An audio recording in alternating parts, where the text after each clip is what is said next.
Don't believe everything you think. Chapter 16. What happens when you begin living in non-thinking? Potential obstacles. Do not let the behavior of others destroy your inner peace. Dalai Lama. As you go along your journey of non-thinking, you will inevitably hit some roadblocks along the way. So, I would like to bring up some of those potential issues before you encounter them so that it is a little bit easier for you.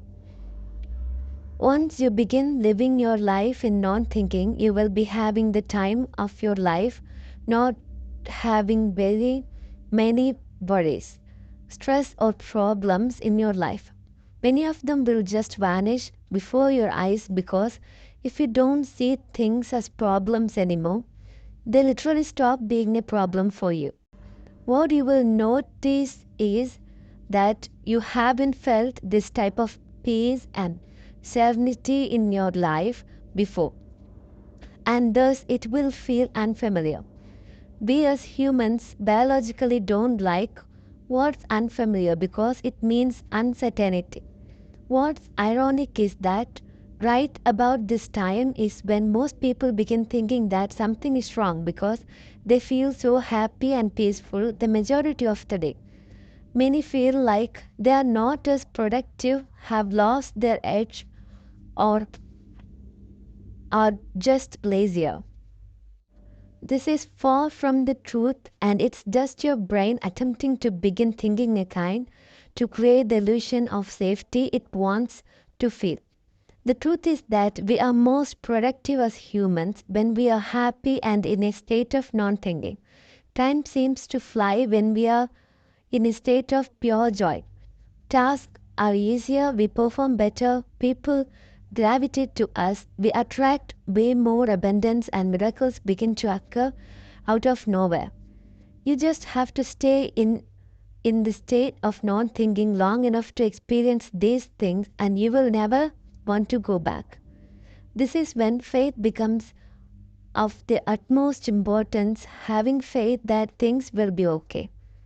Know that the universe is working for you, not against you. That everything happens for a reason, and that there are no failures in life, just lessons and opportunities for us to grow. We must have faith in the unknown because that's the only place that contains the possibility for anything to be different than the life we are living right now. The unknown is where all possibilities exist, including everything you could possibly ever want for your life. Once you have the courage to make the leap into the unknown and to not be afraid of it anymore, it's impossible that your life won't change.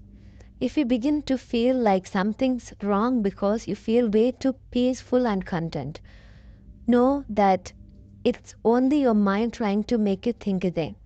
Your mind is the greatest salesman and knows exactly what to say to get you to bring you back into its vicious cycle of destructive thinking.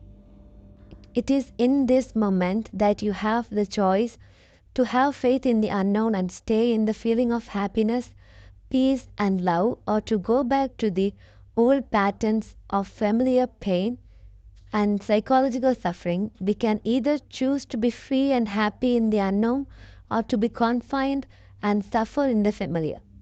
If you do fall back into thinking, it is completely okay. Do not beat yourself up about it. Don't feel guilty that it happened. There is no need to punish yourself because that will only perpetuate the thinking. Know that it is absolutely human to think. Once you catch yourself and see that it is your thinking that's causing your suffering, that's all you have to do in order to bring yourself to a state of peace, happiness, and love again. The transition can happen painlessly and effortlessly if you let it.